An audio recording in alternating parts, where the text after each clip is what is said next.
2024 সাল আমরা জানি যে বিশেষ করে আমাদের বাংলাদেশের জন্য এটা একটা অত্যন্ত গুরুত্বপূর্ণ একটি বছর গেছে আমাদের জন্য।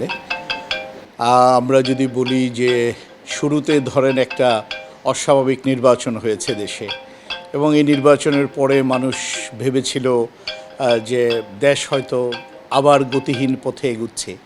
তো সেখান থেকে আমাদের ছাত্রদের আন্দোলনকে ভিত্তি করে ছাত্র জনতার এবং সমগ্র রাজনৈতিক শক্তির অংশগ্রহণের মাধ্যমে একটি ফ্যাসিস্ট সরকার বিদায় নিতে বাধ্য হয়েছে, এবং সেই ফ্যাসিস্ট বিদায়ের যে ক্ষণ, সেই ক্ষণকে ধারণ করে বাংলাদেশ এখন দাঁড়িয়ে আছে এগিয়ে যাওয়ার প্রত্যয়ে।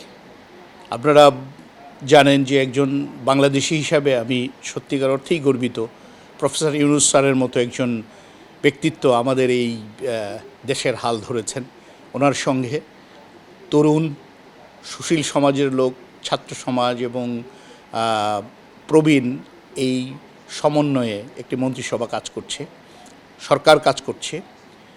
তো আমি আমার মূল্যায়নে বলবো 24 সাল বাংলাদেশের জন্যে সম্ভাবনার দ্বার উন্মোচন করেছে।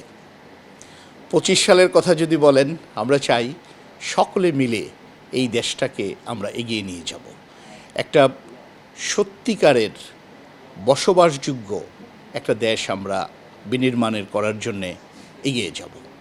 আপনারা জানেন যে অন্তর্বর্তী সরকার বিভিন্ন কমিশন করেছেন, এবং সেই কমিশনগুলোকে নিয়ে আবার মাননীয় প্রধান উপদেষ্টা উনি ওনার বক্তব্যে বলেছেন যে একটি কেন্দ্রীয়ভাবে আরেকটা কমিশন করে সকলের সাথে মত বিনিময় করে রাজনৈতিক দল এবং সুশীল সমাজ সকল অংশীজনদের সাথে আলোচনা করে আগামীর বাংলাদেশের জন্যে একটি গতিপথ নির্দেশ করবে।